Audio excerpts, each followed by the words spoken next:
ശാരദയുടെ ബാധ ഒഴിപ്പിക്കാനായി വയലൂരം വീട്ടിൽ താമസിക്കുന്ന ജലജ രാത്രിയിൽ ശാരദയുടെ രൂപം കണ്ട് നിറഞ്ഞു നിൽക്കുക. ഈ മുറി തന്നെ ഞാനുണ്ട്. അബോധാവസ്ഥയിലാവുന്ന ജലജയുടെ മനസ്സിന്റെ സമനില തെറ്റുന്നു.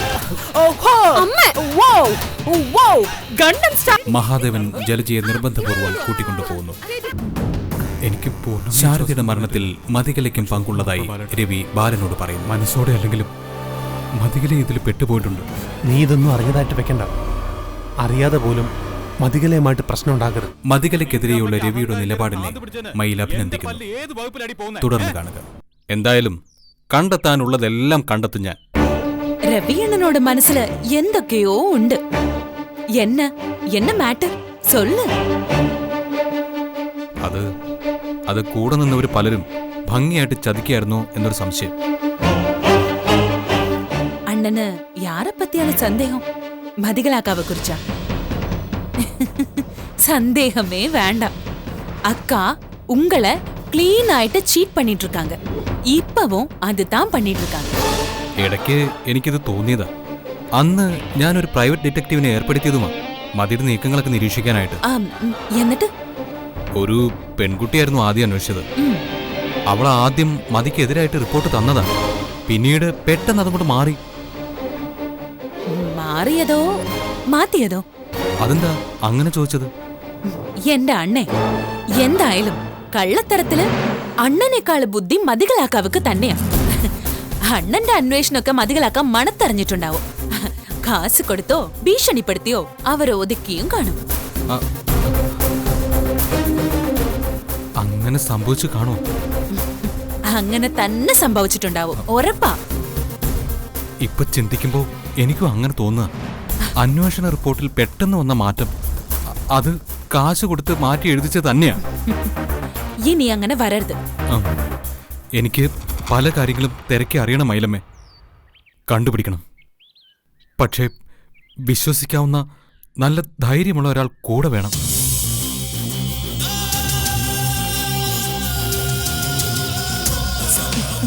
இந்த മൈലമ്മ പോതുമാ? മൈലമ്മ എന്റെ കൂടെ നിൽക്കുവോ?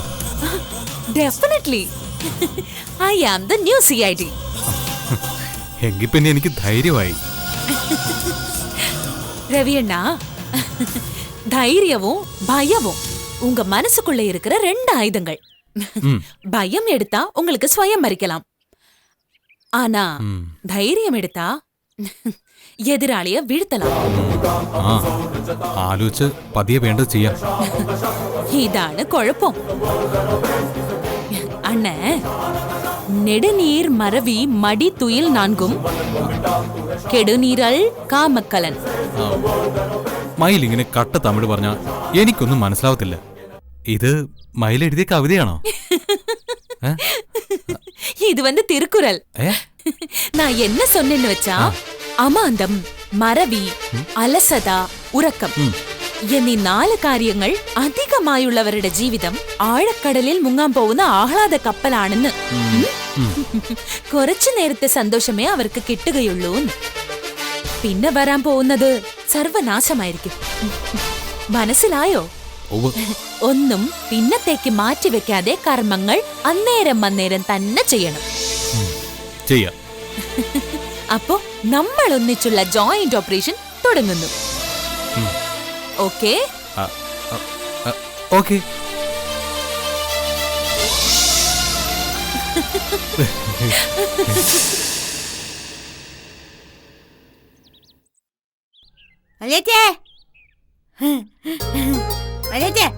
ഓറഞ്ച് വേണോ? എനിക്ക് ഓറഞ്ച് ഒന്നും വേണ്ട, മോള് തിന്നോ.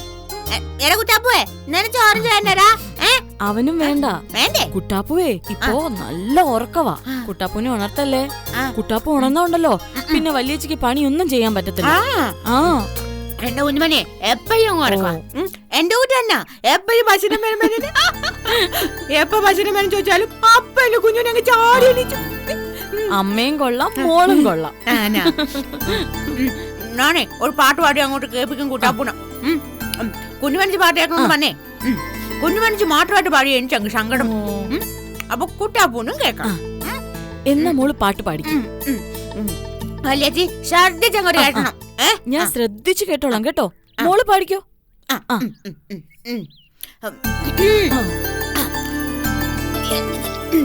ടപ്പോ ടപ്പോ ടപ്പാനി ടപ്പ് കുടിക്കൽ എന്തുണ്ട്?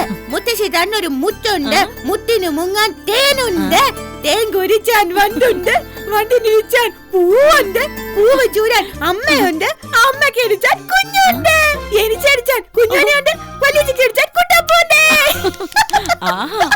കൊള്ളാലോ. രണ്ടുപേരെയേ തന്നെ തന്നെ എഴുതി അങ്ങ് ചേർക്കുകയും ചെയ്തല്ലേ. ഞാന് വലിയ സത്യക്കാരിയാവുന്ന മനുഷ്യൻ പറയുന്നേ. മോളെ സത്യക്കാരിയല്ല, സാഹിത്യകാരി. അതന്നെ. പിന്നെ വലിയ എനിച്ചുണ്ടല്ലോ, എനിച്ചേ കഥയൊക്കെ എഴുതാം, ഭയങ്കര എഴുതല്ലേ, പാട്ട് എഴുതും. ഓ പക്ഷേ എനിക്ക് എഴുത അക്ഷരം അഞ്ഞൂടാ, അതാ ഈ പ്രശ്നം. എല്ലാം അറിയാ ഞാൻ അങ്ങ് എഴുതിയാണ്. എഴുതി ഞാനങ്ങ് തകർത്തേനെ. അക്ഷരവേ ഞാൻ പഠിപ്പിക്കാം. ഇനി ഈ കുഞ്ഞുമണിയെ കുട്ടിമണിയും കൂടെ ഒരുമിച്ചങ്ങ് എഴുത്തിനിരുത്താം. എന്താ? അതുമല്ല ഞങ്ങൾ അമ്മയും മോലെ ഒന്നിച്ചിരുത്തണേ. ഓ എഴുതിക്കാമേ. പിന്നെ ഞാനൊരു എഴുത്തുണ്ട്. എന്താ മോളെ? അമ്മമ്മയിലെ ഞാനേ ഒരു പാട്ട് അങ്ങോട്ട് പാടിയായിരുന്നേ, അമ്മമ്മയിലെ കേട്ടോ? ഇല്ലല്ലോ. പാട്ട് തീർന്നപ്പോഴല്ലേ അമ്മമ്മയിലെത്തിയത്.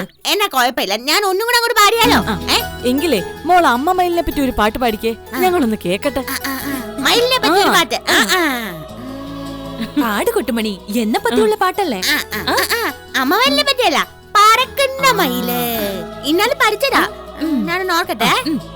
ഇപ്പൊ പറയാവേ, ഓർക്കോണേ. ഞാൻ പാടുവാണേ.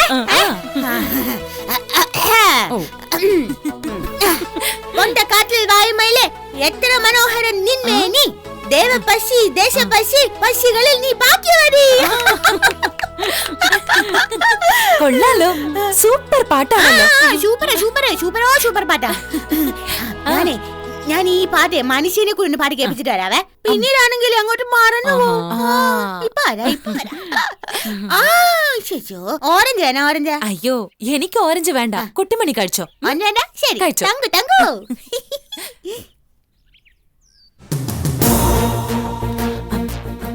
സീതക്ക. എന്താ മയിലമ്മേ മുഖത്തൊരു ഗൗരവം? എന്തോ വലിയ കാര്യമാണല്ലേ മോൾക്ക് ചോദിക്കാനുള്ളത്? നാളെ മുതൽ ഒരു അന്വേഷണം തുടങ്ങാൻ പോവാ. അന്വേഷണോ? എന്ത്? അതൊക്കെ ഉണ്ട്. ഞാനും രവിയണ്ണനും കൂടെ അടുത്ത ദിവസം ഒരു യാത്ര പോകുന്നുണ്ട്. നീയും രവിയും കൂടെയോ? എവിടേക്ക്? ആ സ്ഥലം സീതക്കയാണ് പറഞ്ഞു തരേണ്ടത്. ഞാൻ പറഞ്ഞു തരാനോ? എന്താ മയിലമ്മേ, ഏതാ സ്ഥലം? ഇടയ്ക്ക് സീതക്ക ഇവിടുന്ന് പോയപ്പോ ഒരു ആശുപത്രിയിലായിരുന്നു. ആ ആശുപത്രി എവിടെയാണെന്ന് അത് സീതക്ക പറഞ്ഞു തരണം. അതുവരെയുള്ള കഥയൊക്കെ എനിക്കറിയാം. ആ ആശുപത്രിയിൽ ബാലണ്ണനെയും ഇന്ദുക്കാവ്യം കൊണ്ട് മതികളാക്കാൻ പോയിട്ടുണ്ട്. അവിടെ നിന്നാണ് സീതക്കാവ്യം മനസ്സുജനനെയും കുറിച്ചുള്ള കഥകൾ ഉണ്ടാവുന്നത്. എനിക്ക് ആശുപത്രിയിൽ ഒന്ന് പോണം.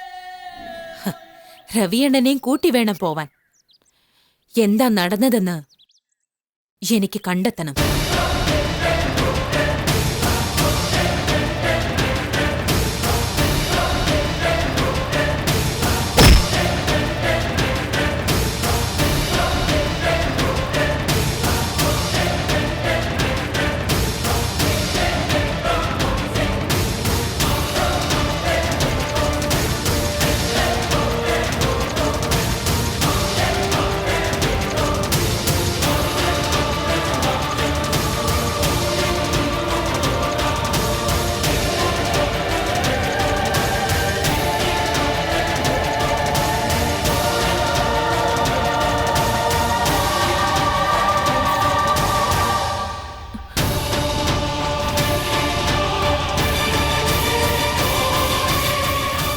അക്ക, മോളെ ഞാൻ പറയാം. വീണ്ടും ഒന്നിന്ന് തുടങ്ങുമ്പോ ഒരുപാട് പ്രശ്നങ്ങൾ ഉണ്ടാവില്ലേ? ഒരുപാട് പേര് പ്രതിസ്ഥാനത്ത് വരില്ലേ? വരട്ടെ, ഒരുപാട് പേര് വരട്ടെ. സീതക്ക മാത്രമായിട്ട് അങ്ങനെ പ്രതിസ്ഥാനത്ത് നിൽക്കണ്ട. എന്തായാലും യുദ്ധം തുടങ്ങുവാണ്. ഇരുപക്ഷത്തു നിന്നും ചോര വീഴും, ഇരുപക്ഷത്തു നിന്നും കണ്ണീരും വീഴും. പക്ഷേ നിരപരാധിയായ സീതക്ക രക്ഷപ്പെടണം. നിരപരാധികൾ എല്ലാവരും രക്ഷപ്പെടണം. ബാലണ്ണന് സീതക്കാവോടുള്ള സംശയത്തിന്റെ അവസാന കരട് വരെ മനസ്സൊന്ന് മാറണം. മയിലമ്മ ഒന്ന് തീരുമാനിച്ചു ഉറച്ച അതില് മാറ്റമില്ല.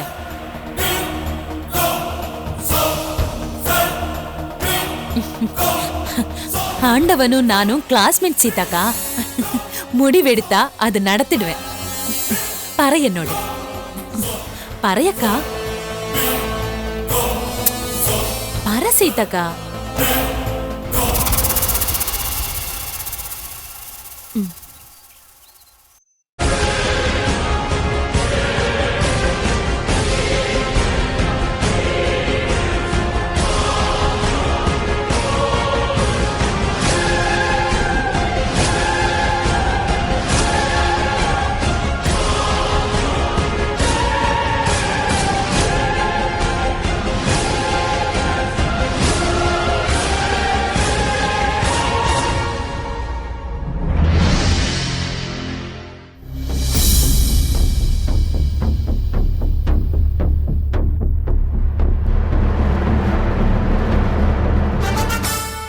ഇനി എനിക്ക് ഒരാളോട് കൂടി ചിലത് ചോദിക്കാനുണ്ട്.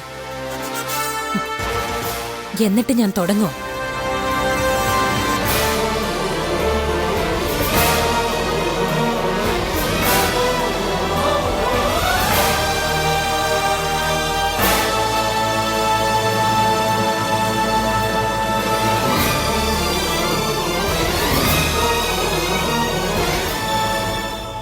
മൈലമ്മേ, എന്തിനാ ഇപ്പൊ ഇതൊക്കെ? അല്ല, ഇതുകൊണ്ട് എന്തെങ്കിലും ഗുണമുണ്ടാവോ? അണ്ണാ, എതൊക്കെ ഭയപ്പെടറ? നിജമാ ഗുണപ്പെടും. നിങ്ങൾക്കിടയിൽ ഒന്നും ഇല്ലായിരുന്നെന്ന് എല്ലാവരും അറിയണം. അതൊക്കെ ശരിയാ, അതറിയണം. പക്ഷേ അതിനു മുമ്പ് നടന്നത് ഇവിടെ എല്ലാവരും അറിയത്തില്ലേ? അവിടെ പ്രതിസ്ഥാനത്ത് ഞാനും വരത്തില്ലേ? ഇപ്പോ എന്നെ സ്നേഹിക്കുന്ന കുട്ടിമണി പോലും എന്റെ മുഖത്ത് കാർത്തുപ്പത്തില്ലേ? ഒന്നും സംഭവിക്കില്ല. അങ്ങനെ അണ്ണൻ പേടിക്കണ്ട. അയ്യോ എന്നെ കണ്ണുപോയേ. ഒരു കാരനെ ഒരു കാര്യം എന്നെ കണ്ണുപോയി. എന്താണ് മനുഷ്യ എന്നെ കണ്ണുപോയി. എന്റെ കണ്ണങ്ങ് പൊട്ടി ഓ, പിന്നെ കണ്ണ് പൊട്ടി പോകത്തൊന്നുമില്ല. ഇങ്ങോട്ട് വന്നേ. പോടാ ശാനം. ആ മനുഷ്യ, ഞാനേ നേരത്തെ മയിലിന്റെ പാട്ട് പാടിന് വന്നില്ലേ, അതൊന്നൂടെ പാടട്ടെ. കുട്ടു ഇപ്പൊ എന്നെ പാടി കേൾപ്പിച്ചതല്ലേ ഉള്ളൂ. കുട്ടു പോയിട്ടെ ആ കിളിക്കൊക്കെ തീറ്റ കൊടുത്തേ. ആ കൊടുക്കാം. പിന്നെ കൊടുക്കാം. യോ, അങ്ങനെ പറയാൻ പറ്റൂല. ഇപ്പൊ തന്നെ കിളിക്കുഞ്ഞിന് തീറ്റ കൊടുക്കണം. കുട്ടുവിന്റെ വയറ്റിൽ കിടക്കുന്ന കുഞ്ഞുമണിക്ക് വിശന്ന കുട്ടുവിനെ സഹിക്കോ? അതുപോലെ കിളിക്കുഞ്ഞിനും വിശന്നാൽ അമ്മ കിളിക്ക് വിഷമം വരത്തില്ലേ? ഉറപ്പായും സങ്കടം വരും. എന്നാലേ ഞാൻ പോയിട്ട് കിളിക്കുഞ്ഞിന് ഭക്ഷണം കൊത്തി തരാവേ. എന്നിട്ട് കിളിക്കുഞ്ഞിനെ ഞാന് ആ പാട്ടും അങ്ങോട്ട് പാടി കൊടുക്കാം. കിളിക്കുഞ്ഞെ, ഞാൻ വരുവാനേ. നിനക്ക് ഞാൻ പാട്ടും പാടിത്തരും, ഭക്ഷണവും തരും. ഞാനൊരു സംഭവം തന്നെ. അണ്ണാ, നമ്മൾ ചെയ്ത തെറ്റുകൾക്ക് എന്നായാലും നമുക്ക് ശിക്ഷ കിട്ടും. നമ്മുടെ മനസ്സിൽ ഓരോ നിമിഷവും നമ്മൾ തനിയെ വിചാരണ ചെയ്യപ്പെടുകയാണ്. ഓരോ നിമിഷവും ശിക്ഷ കാത്തിരിക്കുകയാണ്. പശ്ചാത്താപവും കുറ്റബോധവും ഒരു നാണയത്തിന്റെ രണ്ട് വശങ്ങളാണ്. കുറ്റബോധം നമ്മളെ അലട്ടിക്കൊണ്ടിരിക്കും, പശ്ചാത്താപം നമ്മളെ നീട്ടുകയും ചെയ്യും. ശിക്ഷ സ്വീകരിച്ചാൽ, അല്ലെങ്കിൽ ശിക്ഷ നൽകേണ്ടവർ ക്ഷമിച്ചു കഴിഞ്ഞാൽ പിന്നെ നമുക്ക് സ്വസ്ഥമായ മനസ്സോടെ ജീവിക്കാം. അതിനു മുമ്പ് നിരപരാധികളുടെ കണ്ണീരൊപ്പാനേ പറ്റത്തുള്ളൂ. സീതയെടുത്ത് അനുഭവിച്ച വേദനയൊക്കെ എനിക്ക് നന്നായിട്ട് അറിയാം. അതിനൊരു പരിധിവരെ ഞാനാണ് കാരണക്കാരൻ.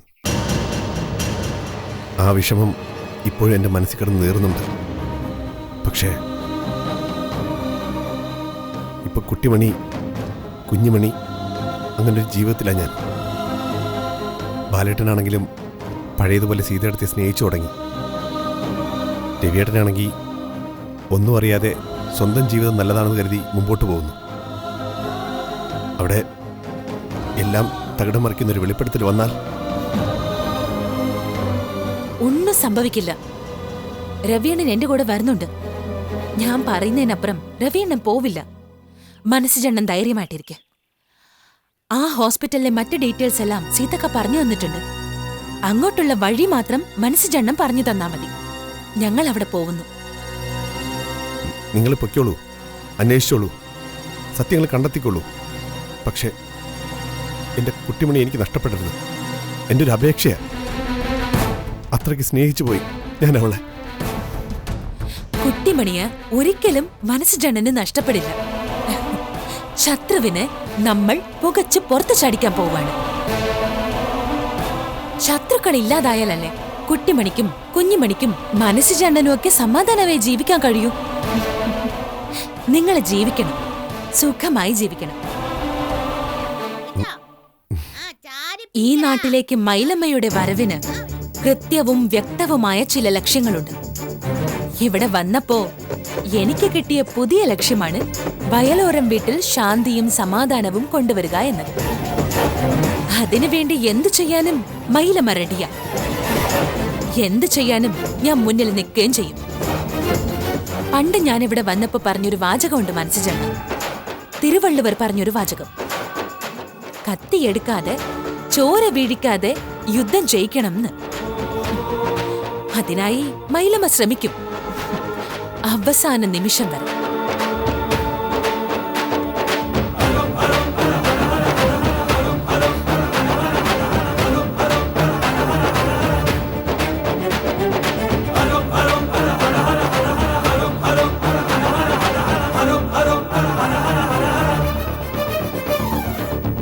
എന്റെ ദൈവമേ, ഈ പ്രാന്തിനടുത്ത് എങ്ങനെ രക്ഷപ്പെടും? സഹായത്തിന് ആരെങ്കിലും വിളിക്കാമെന്ന് വെച്ച് ആരെയും കാണാനും ഇല്ലല്ലോ. അയ്യോ എന്റെ ദൈവമേ.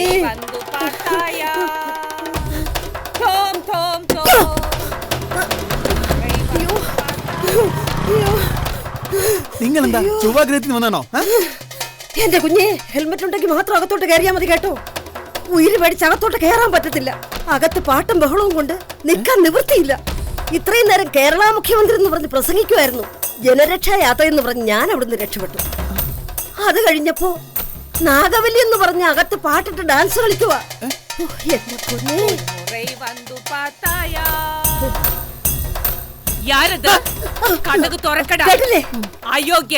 ഇനി പാരാകുമെന്ന് എനിക്കറിയത്തില്ല. അത്രയ്ക്ക് കൂടുതലാണോ? ആണോന്നോ? അംഗമല്ലായിരുന്നോ അംഗം? അടുക്കളയിൽ നിന്ന് വെട്ടുകത്തിയും പിച്ചാത്തിയും കോടാലിയും കമ്പിപ്പാരയും എല്ലാം ഞാൻ നേരത്തെ എടുത്ത് മാറ്റി വെച്ചു. ഇല്ലെങ്കിലേ അതിനകത്തിട്ട് എന്നെ തീർത്തേനെ. വട്ടെന്ന് പറഞ്ഞാൽ ഇങ്ങനെ ഉണ്ടോ? ഇതൊരു വല്ലാത്തൊരു വട്ട് തന്നെ. കൊച്ചമ്മയ്ക്ക് വട്ട് വന്നപ്പോ എനിക്ക് ഒരു കാര്യം മനസ്സിലായി കേട്ടോ. എന്തുമാത്രം കഴിവുകളാ മാഡത്തിന്റെ ഉള്ളിൽ ഉറങ്ങിക്കിടന്നിരുന്നത്. പാട്ട് പാടുന്നു, ഡാൻസ് കളിക്കുന്നു, അതുകൂടാതെ പിന്നെ നാടൻ കലാരൂപങ്ങൾ അവതരിപ്പിക്കുന്നു. പോരാത്തതിന് നല്ല ഒന്നാം തരം കൊടുങ്ങല്ലൂർ ഭരണിപ്പാട്ടും. അതൊന്ന് കേക്കണം എന്റെ പൊന്നു മോനെ. നിങ്ങൾ സന്തോഷിക്കണ? പാല് എന്ന് കഴിക്കുന്ന കടിക്കാണ് പിശാച്. ഇന്ന് ഞാൻ കൊടുത്തില്ല, ഞാൻ കുടിച്ചു. എന്തോന്ന്? ഒന്നുമില്ല. പിന്നെ ഞാൻ ഇവിടുത്തെ സാറിനെയും മതികല മോളെയും വിളിച്ച് പറഞ്ഞിട്ടുണ്ട്. എല്ലാരും വന്നിട്ട് ഇനി എന്താ ചെയ്യേണ്ടെന്ന് വെച്ചാൽ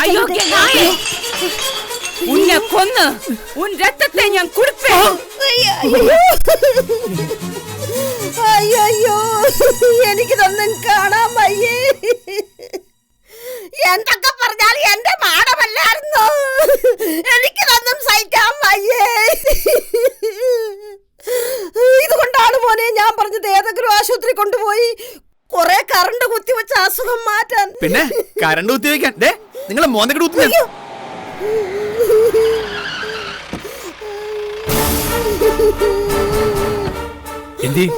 സാറേ കേട്ടില്ലേ സാറേ? അകത്ത് അങ്കിളെ തൃപ്തിയാവണോ നിനക്ക്? കളിച്ചു കളിച്ച് അച്ഛൻ പെങ്ങളെ ഭ്രാന്താശുപത്രിയിലാക്കിയപ്പോ തൃപ്തിയാണോ നിനക്കൊക്കെ? അതിന് ഞാൻ എന്ത് ചെയ്തു? നീ ഒന്നും ചെയ്തില്ല അല്ലേ? നീയാണ് അവളുടെ എടുത്തുചാട്ടത്തിനും കൊള്ളരുതായ്മക്കൊക്കെ കൂട്ടുന്നത്. നിനക്ക് കിട്ടുന്ന നക്കാപ്പിച്ചയും മേടിച്ചോണ്ട് പോയാ പോരാ നായെ. അങ്കിളെ ഇപ്പൊ നീ എന്റെ ജീവിതം കൂടെ തകർത്തില്ലടാ. അങ്കിളെ ദേഹത്തിന് വിട്ടെ. ആന്റി എന്തോ കണ്ട് പേടിച്ച് ഭ്രാന്തായതിന് ഞാനെന്ത് ചെയ്യാനാ? വയലോരം വിട്ടു പോയി എന്തുറങ്ങാൻ അവളെ നിർബന്ധിച്ചത് ആരായിരുന്നടാ? നീയൊക്കെ ചേർന്നല്ലേ?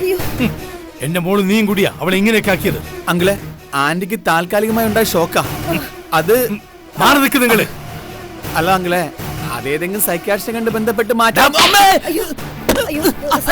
നീ എന്നെ വൈദ്യം പഠിപ്പിക്കുന്നുടാ. അല്ല നീ എന്താ ഇപ്പൊ ഇങ്ങോട്ട് വന്നത്? ഇവര് വിളിച്ചിട്ട് വന്നതാ. ഓടി നടക്കായിരുന്നു, അതുകൊണ്ട് ഞാനാ വിളിച്ചേ. മതികല മോളെയും വിളിച്ചു ഓ, പറഞ്ഞിട്ട് നന്നായി. അവളും കൂടെ വന്ന് കാണട്ടെ അവളുടെ അമ്മ നടക്കുന്നത് എങ്ങനെയാണെന്ന്. ഡാ, വാടാ, വന്ന് വാതിൽ തുറക്കടാ. തുറക്കടാ വാതില്, വന്ന് തുറക്കടാ. ദേ, ഇല്ലെങ്കിൽ നിന്നെ ഇവിടെ ഇട്ട് ഞാൻ തല്ലും. വേണ്ട, നീ അവളേക്ക് ചേർന്നാ ഇവളെ ഇങ്ങനെയാക്കി. തുറക്കടാ, തുറക്കടാ, ചെന്ന് തുറക്കടാ. തുറക്കടാ. ഇല്ല, എടാ തുറക്കടാ. വേണ്ട, തുറക്കാൻ.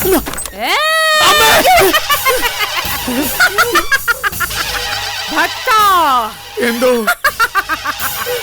നിനക്ക് എന്ത് വരമാണ് വേണ്ടത്? വേണ്ട, ചോദിക്കും മകനെ. എനിക്കൊന്നും വേണ്ട. എനിക്ക് അനുഗ്രഹിച്ചേ പറ്റൂ. ശ്രീകോവിലിൽ നിന്ന് ഇറങ്ങി വന്നപ്പോ ആദ്യം കണ്ട ഭക്തൻ നീയാണ്. എനിക്ക് അനുഗ്രഹിച്ചേ പറ്റൂ. വേണ്ട, പറ, നിനക്ക് എന്താ വേണ്ടത്? നിർത്തടി. എനിക്കൊന്നും വേണ്ട. ഒന്നും വേണ്ട. ഭദ്രകാളി ആന്റി എന്ന് വിളിക്കുന്നു. ഞാൻ നിന്റെ ഭദ്രകാളി ആന്റിയാണോ? ആന്റി, എനിക്ക് ഒന്നും വേണ്ട ആന്റി. ആന്റി എന്റെ ആന്റി തന്നെ ആന്റി. ഭദ്രകാളിയെ ആദ്യം ആന്റി എന്ന് വിളിച്ചത് നീയാ. പറ, നിനക്ക് എന്താ വേണ്ടത്? ചോദിക്കേ. ഇപ്പൊ ചോദിച്ച എന്തും തരും നിന്റെ ആന്റി. ചോദിക്കേ. എനിക്ക് വേറെ ഒന്നും വേണ്ട എന്റെ ആന്റി. ഞാൻ നിന്നെ അനുഗ്രഹിച്ചിരിക്കുന്നു. മോളും വന്നല്ലോ. അയ്യോ അയ്യോ അമ്മ. നീ അമ്മയൊക്കെ വിളിക്കാൻ നിൽക്കണ്ട. ഇതാ ഇവക്ക് വട്ടുപൂത്ത് നിൽക്കുക. പിടിച്ചു കിട്ടി എങ്ങോട്ടെങ്കിലും കൊണ്ടുപോകാൻ നോക്കണേ. ഓ ദേ, നിന്നെ മുറച്ചെറുക്കനുണ്ടല്ലോ. ഓ, നീയും ഇവരും കൂടെ ചേർന്നാണല്ലോ ഇവളെ ഈ അവസ്ഥയിലാക്കിയത്. നിങ്ങൾ ഇവിടെ പിടിച്ചേതെങ്കിലും വണ്ടി കെട്ടാൻ നോക്ക്. നിങ്ങളൊന്നും മിണ്ടാതിരിക്കും, ഞാൻ വേണ്ടത് ചെയ്തോളാം. ഇത്രയായിട്ട് അഹങ്കാരത്തിന് ഒരു കുറവില്ല അല്ലടി. ഭക്തജനങ്ങളെ നിർത്തൂ. നിങ്ങൾ ആരും ശബ്ദമുണ്ടാക്കരുത്. ഞാൻ ഭദ്രകാളി അമ്മയാ. ഞാൻ എന്റെ ഭക്തരെ അനുഗ്രഹിക്കാൻ പോവാ. എനിക്ക് അനുഗ്രഹം വേണ്ട. എനിക്ക് അനുഗ്രഹം വേണ്ട. നിനക്ക് അനുഗ്രഹം വേണ്ട അല്ലേടാ? വേണ്ട. വേണ്ടല്ലേ? നിന്നെ അനുഗ്രഹിക്കാൻ എന്നെ സമ്മതിക്കില്ല അല്ലേ? വേണ്ട. നിന്നെ എനിക്ക് നിഗ്രഹിക്കില്ല. അവിടെ നിൽക്ക്. അവിടെ നിൽക്ക്. എനിക്ക് നിഗ്രഹിക്കണം. ആന്റിയെ എങ്ങനെങ്കിലും വണ്ടി കയറ്റി നമുക്ക് എവിടെയെങ്കിലും കൊണ്ടുപോകാം. നിഗ്രഹിക്കട്ടെ. വന്ന് വണ്ടി കയറടി. ഇല്ല. ചെന്ന് വണ്ടി കയറി ഏതെങ്കിലും ആശുപത്രി പോവാ. ദൈവങ്ങൾ ആശുപത്രിയിൽ പോകാറില്ല. ഭ്രാന്തമാർ ഇപ്പൊ ഭക്തിമാർഗത്തിലായോ? ദൈവം ദേഹത്ത് കയറി കഴിഞ്ഞാൽ പിന്നെ പിടിച്ചു കെട്ടാൻ ഭയങ്കര പാടാ സാറേ. നിന്നോടാ പറഞ്ഞ വന്ന് വണ്ടി കയറാൻ. ദൈവങ്ങൾ വണ്ടിയിൽ കേറില്ലെന്ന് പറഞ്ഞില്ലേ? എനിക്ക് പോകാൻ 7 വെള്ളക്കുതിരകളെ പൂട്ടിയ സ്വർണ്ണത്തേര് കൊണ്ടുവന്നു. അവളുടെ ഒരു തേര്.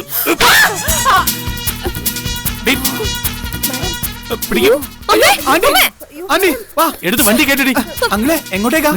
നിന്റെ അപ്പന്റെ 16 അടി നടക്കുന്നിടത്തോട്ട് ചെന്ന് വണ്ടി കേട്ടടാ.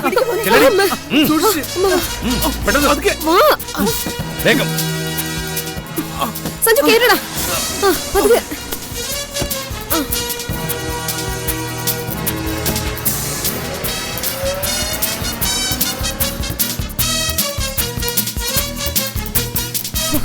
ദൈവമേ,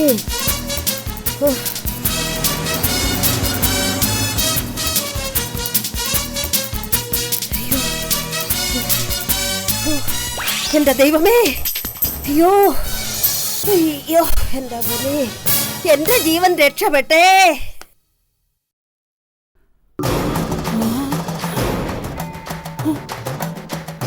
അയ്യോ, എന്നെ വിട്.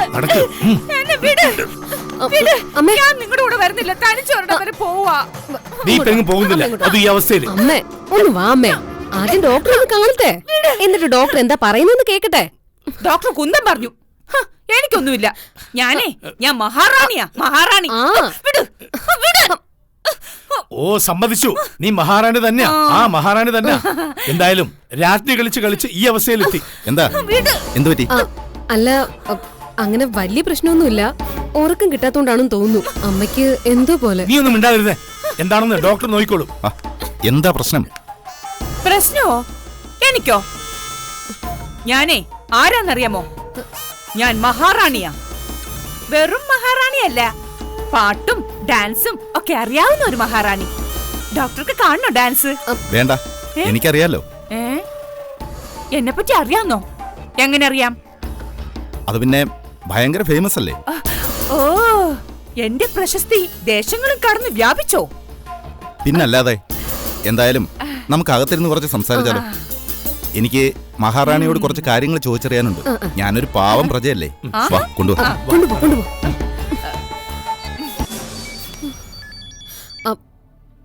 ആ സഞ്ജു, അമ്മ ഇപ്പൊ അകത്തേക്ക് കൊണ്ടുപോയിക്ക പരിശോധിക്കാനായിട്ട്. നീ വഴിക്കിറങ്ങി രക്ഷപ്പെട്ടതല്ലേ, മിടുക്കൻ. ഞാൻ പിന്നെ അങ്ങോട്ട് വിളിക്കാം. ആദ്യം ഇവിടുത്തെ വിവരങ്ങൾ എന്തൊക്കെയാണെന്നൊന്ന് അറിയട്ടെ. ആ ശരി, നീ വെച്ചോ.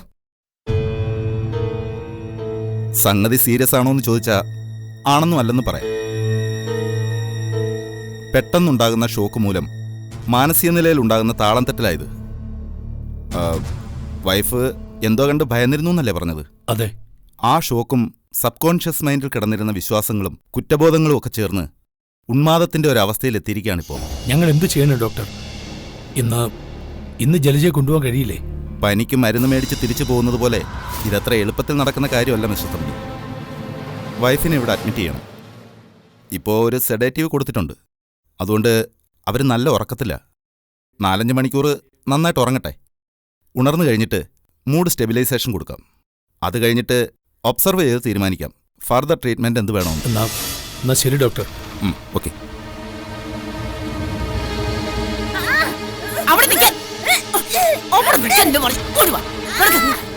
തൃപ്തിയായില്ലേ നിനക്ക്? തൃപ്തിയായില്ലെന്ന് കളിച്ചു അമ്മ ഭ്രാന്താശുപത്രിയിൽ എത്തിച്ചില്ലേ? അതിന് ഞാൻ എന്ത് ചെയ്തു? നീ ഒന്നും ചെയ്തില്ല അല്ലേ? തൽക്കാലം ഇവിടുന്ന് പോവാൻ നോക്ക്.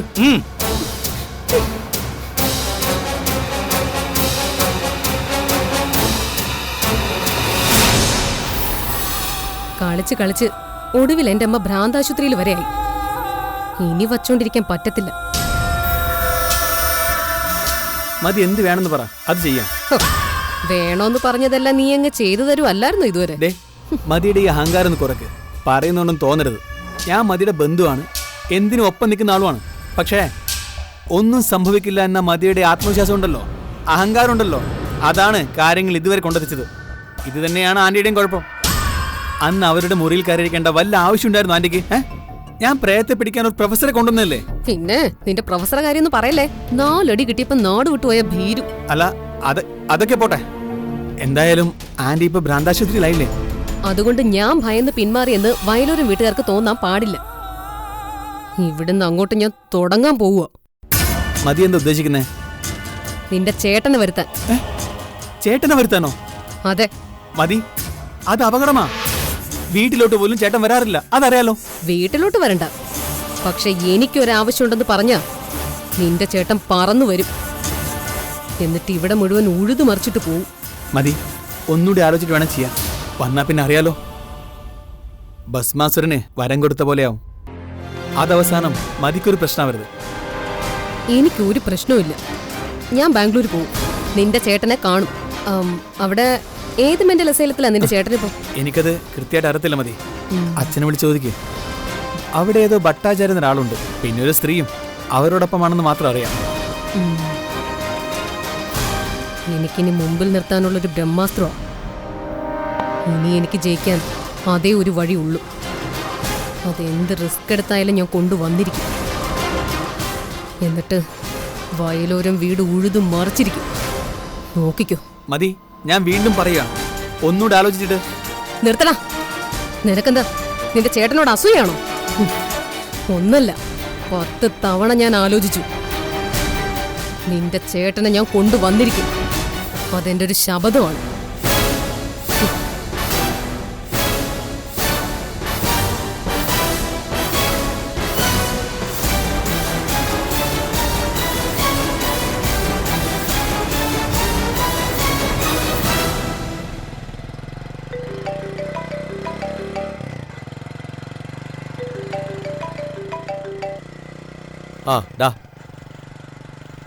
എടാ, പരിചയമില്ലാത്ത ആരെങ്കിലും കണ്ടാ എന്നെ ഒന്ന് വിളിച്ചു പറയണമെന്ന് നിന്നോട് പറഞ്ഞതല്ലേ?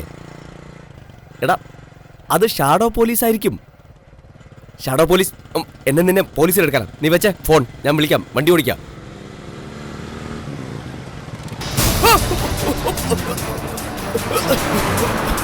എവിടെ നോക്കിയാടാ വണ്ടി ഓടിക്കുന്നത്?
Hello hello madam.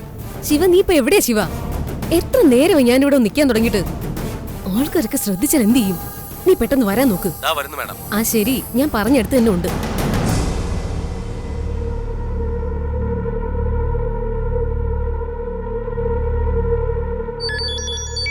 ഓ ഹലോ, ഞാൻ പുറത്തറിയേട്ടാ. ഞാൻ പറഞ്ഞിട്ടല്ലേ വന്നത്. പിന്നെന്തിനാ ഇങ്ങനെ ഇറങ്ങുന്ന പാടം ഇങ്ങനെ നടന്ന് വിളിക്കുന്നത്?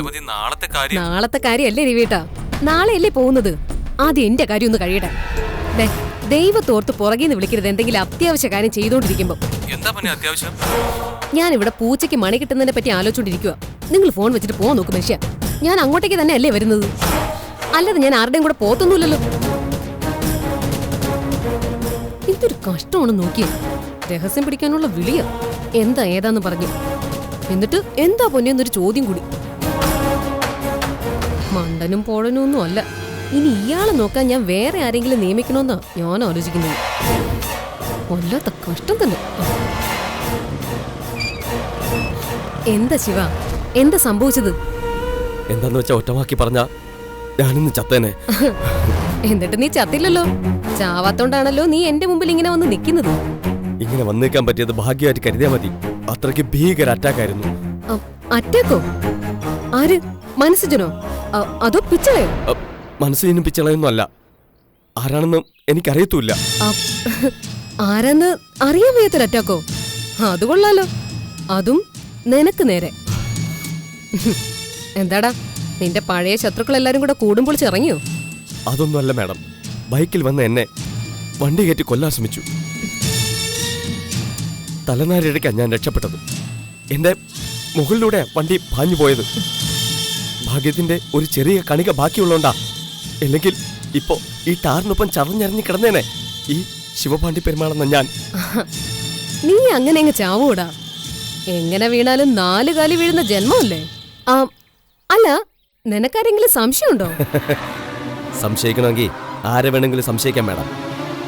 പഴയ പാണ്ഡിത്തെരുവിലെ ശത്രുക്കളെ തൊട്ട് മനസ്സുജനെ തൊട്ട് ഇപ്പോ എന്റെ മുന്നിൽ നിൽക്കുന്ന മാഡത്തിന് വരെ എനിക്ക് സംശയിക്കാം. അയ്യോ, എന്നെ സംശയിക്കാനോ? ഞാൻ എന്ത് ചെയ്തു? ഞാൻ എന്തിനു നിന്നെ കൊല്ലണം? മാഡം, ഒരു കപ്പൽ മുങ്ങുമ്പോ ഭാരം കുറയ്ക്കാനായിട്ട് ആരെയെങ്കിലും, അത് ഉറ്റവരെയാണെങ്കിലും ഉടയവരെയാണെങ്കിലും ബന്ധുക്കളാണെങ്കിലും കൂടപ്പിറപ്പാണെങ്കിലും എടുത്ത് കടലിൽ കളഞ്ഞിട്ട് സ്വന്തം ജീവൻ രക്ഷിക്കുന്ന ഒരു പരിപാടിയുണ്ട്.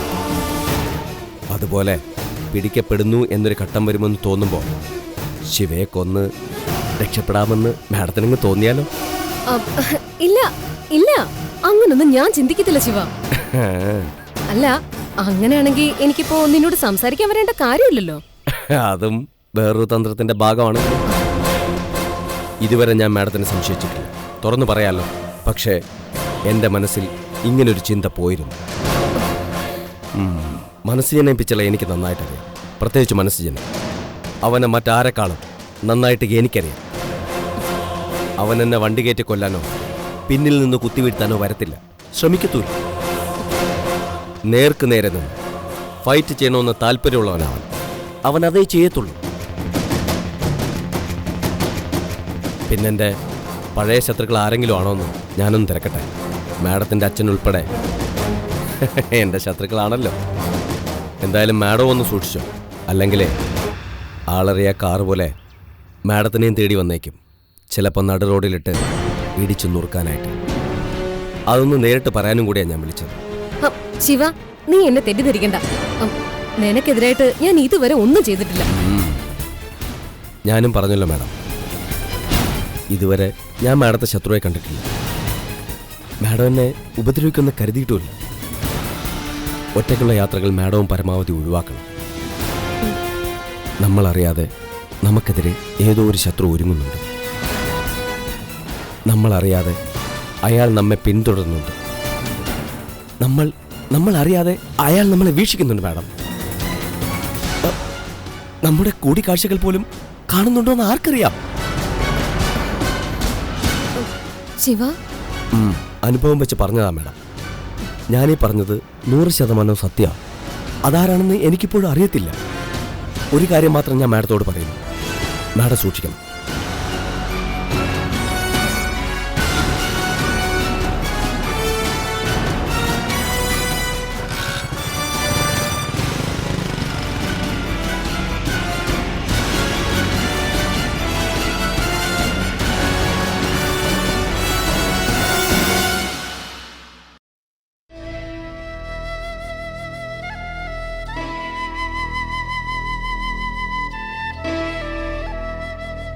അച്ഛാ, അമ്മേ, ജീവിതത്തിലെ ഒരു പ്രധാനപ്പെട്ട ദിവസമാണെന്ന്. ഒരു യാത്ര പോവുകയാണ് ഞാൻ. സത്യം തേടിയുള്ള യാത്ര. സത്യം സത്യമായി എൻ്റെ കൺമുമ്പിൽ തെളിയിച്ചു തരണേ. കതിരും പതിരും വേർതിരിച്ചു തരണേ. എല്ലാം സഹിക്കാനുള്ള ശക്തിയും തരണേ.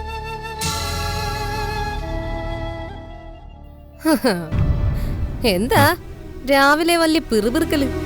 പതിവില്ലാത്ത ഭക്തിയൊക്കെ തുടങ്ങിയിരിക്കുവാണല്ലോ. അച്ഛനും അമ്മയ്ക്കും ഒരു വിളക്ക് കൊളുത്തി. ഓ, നമ്മുടെ കണ്ണുകൊണ്ട് നമ്മൾ നേരിട്ട് കണ്ടിട്ടുള്ള ദൈവങ്ങള് അവരല്ലേ ഉള്ളൂ. അയ്യടാ, ഇത്രയൊക്കെ സംസാരിക്കാൻ അറിയായിരുന്നോ?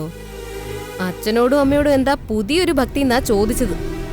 ഭക്തിയൊക്കെ പണ്ടേ ഉണ്ട്, ഇപ്പോഴാ അതൊക്കെ പുറത്ത് കാണിക്കുന്നത്. അതെന്താ ചോദിക്കുന്നത്? ഓ, ഓരോന്നിനും അതിൻ്റെതായ സമയങ്ങളില്ലേ, അത്രേ ഉള്ളൂ. എന്ന് ദേ, എനിക്ക് മനസ്സിലാവുന്നുണ്ട് നിങ്ങളുടെ മാറ്റങ്ങളൊക്കെ. എവിടെ വരെ പോകുന്നു ഞാൻ നോക്കി നിൽക്കുക. രാവിലെ ഒരു യാത്രയ്ക്ക് ഒരുങ്ങി നിൽക്കുക മതി ഞാൻ. അതുകൊണ്ട് വഴക്കിനില്ല. യാത്രയ്ക്ക് കെട്ടുമുറുക്കി നിൽക്കുവാണെന്നേ കണ്ടപ്പോഴേ മനസ്സിലായി. അതെവിടേക്കാണെന്നും എന്തിനാണെന്നുമാണ് ചോദിച്ചത്. ഞാൻ പറഞ്ഞല്ലോ മതി, ഒരു ബിസിനസ് സംബന്ധമായ. എന്ത് കുന്തം ബിസിനസ്സിനാന്നാ ചോദിച്ചത്? ഞാൻ പറഞ്ഞില്ലേ, ഒരു റിയൽ എസ്റ്റേറ്റ്. എവിടെ? വള്ളിയാങ്കൽ എന്ന് പറയുന്ന സ്ഥലത്താ, മുണ്ടക്കയത്തിനപ്പുറത്ത്. അവിടെ അവിടെ ഒരു 3000 ഏക്കർ തോട്ടമുണ്ട്. ഉടമസ്ഥരൊക്കെ ഉമേരിക്കയില്ല. ഉമേരിക്കലോ? അമേരിക്കയിലാന്ന് പറഞ്ഞതാ, തെറ്റിപ്പോയി. അല്ല, ആരുടെ ഇടപാടാത്? എന്റെ കൂടെ പഠിച്ചൊരു ജോസഫ് നായർ. ജോസഫ് നായരോ? ജോസഫ് നായരല്ല, ജോസഫ് നായർ പഠിക്കൽ. വീട്ടുപേരാ. പാവാവൻ. അയാള് പാവാണെങ്കിൽ ഞാനെന്ത് വേണം? നിങ്ങക്ക് എന്ത് കിട്ടൂന്ന് പറ. കാര്യം നടന്നാൽ കമ്മീഷൻ ഇനത്തിൽ 3-3.5 കോടി രൂപ എന്റെ കയ്യിൽ കിട്ടും. പിന്നെ ഞാനൊരു വെലസും എന്റെ മതിയേം കൊണ്ട്. മതിക്കൊരു കാര്യം അറിയോ? മതിയുടെ അച്ഛന് എന്നെ കാണുമ്പോ ഒരു പുച്ഛാ. പുള്ളിക്കും മനസ്സിനെ ഇഷ്ടം. മനസ്സിലായല്ലോ നിങ്ങക്ക്? മനസ്സിലായല്ലോ? ഇതാ ഞാൻ എന്നും പറയാറുള്ളത്. എന്റെ അച്ഛനെന്ന് പറയുന്ന ആ മനുഷ്യന് നാട്ടുകാരെയാ കൂടുതൽ പ്രിയം. മതിയുടെ അച്ഛന്റെ മുമ്പിൽ നമുക്കൊരു ബെൻസ് കാറിൽ തന്നെ ചെന്ന് ഇറങ്ങണം മതി. അന്നേരം മതിയുടെ ശരീരത്തില് ഒരു 25 ലക്ഷത്തിന്റെയെങ്കിലും വജ്രാഭരണങ്ങൾ കാണണം. എന്നിട്ട് എനിക്ക് നെഞ്ചും വിരിച്ച് നിൽക്കണം. എന്റെ വലിയൊരു ആശയത്. അപ്പോ നന്നാവണമെന്നുള്ള ചിന്തയൊക്കെ മനസ്സിലുണ്ട് അല്ലേ? ഉറപ്പായിട്ടും. മറ്റുള്ളവരെ ആശ്രയിക്കാതെ സ്വന്തമായിട്ട് നമുക്ക് എന്തെങ്കിലുമൊക്കെ സമ്പാദിക്കണം മതി. അല്ല, ഇത്രയും കാലം ഈ നല്ല തോന്നലൊക്കെ എവിടെ ആയിരുന്നു? അല്ല, പെട്ടെന്ന് എന്ത് പറ്റി ഇത്തരം തിരിച്ചറിവിന്? ഓരോന്നും അതിൻ്റെതായ സമയത്തല്ലേ മതി. പിന്നെ ഓരോന്നും തിരിച്ചറിഞ്ഞ് വരുന്നതല്ലേ ഉള്ളൂ. അല്ലെങ്കിലും തിരിച്ചറിവുകൾക്ക് വേണ്ടിയുള്ള യാത്രയാണല്ലോ ജീവിതം. അയ്യോടാ, സാഹിത്യം പറയുന്നോ? കഥയെഴുത്തുകാരനാവാൻ പോവാണോ? കള്ളത്താടി. ഒരു കാര്യം ചെയ്യ്, പോയി വല്ല സീരിയലും എഴുത്. എഴുതാൻ അറിയാഞ്ഞിട്ടൊന്നുമല്ല മതി. ആരോഗ്യം പോകുമല്ലോന്നോർത്ത് വേണ്ടാന്ന് വെച്ച് നിൽക്കുക. അതെന്തായാലും നന്നായി. എന്നാ പിന്നെ നിക്കണ്ട, പോവാൻ നോക്ക്. പിന്നെ എസ്റ്റേറ്റിന്റെ ആളുകളോട് സംസാരിക്കുമ്പോ നന്നായിട്ട് സംസാരിക്കണം. ഞഞ്ഞ പിഞ്ഞാന്ന് പറഞ്ഞ് നാണം കുടുങ്ങി നിൽക്കരുത്. ഇല്ല. നല്ല സ്റ്റിഫായിട്ട് നിൽക്കണം. സ്ഫുടമായിട്ട് കാര്യങ്ങൾ പ്രസന്റ് ചെയ്യണം. ഓ ചെയ്യാം. അപ്പൊ ഓൾ ദി ബെസ്റ്റ്. എന്നാ ചെല്ല്. കുഞ്ഞേട്ടാ. ഓ മോശിപ്പിച്ച്. ഓ നോശം പിന്നീന്ന് വിളിച്ചു.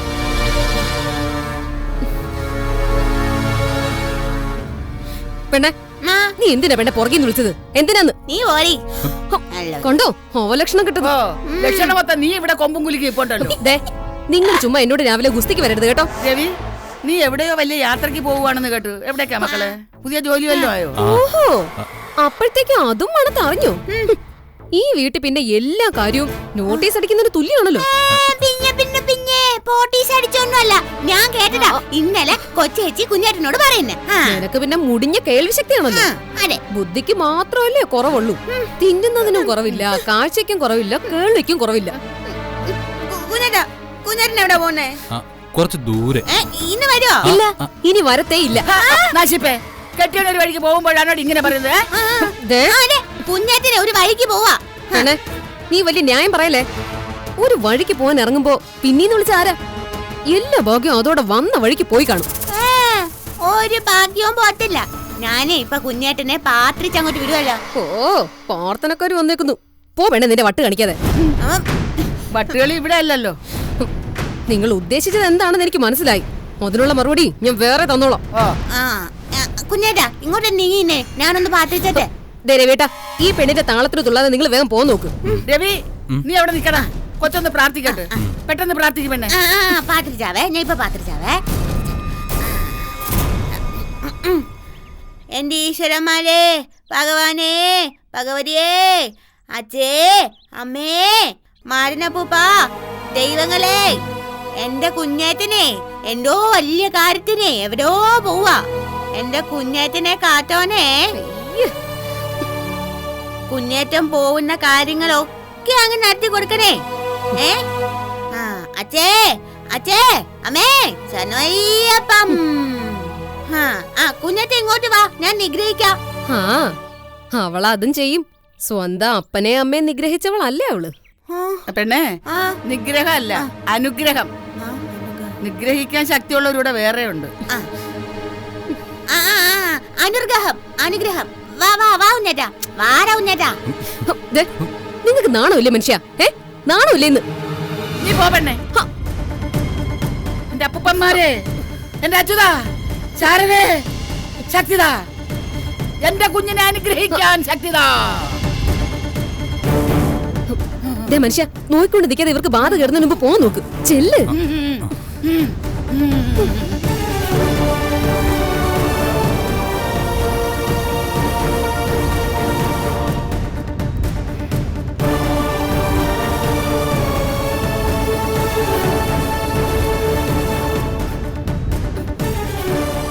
ശാരദേ,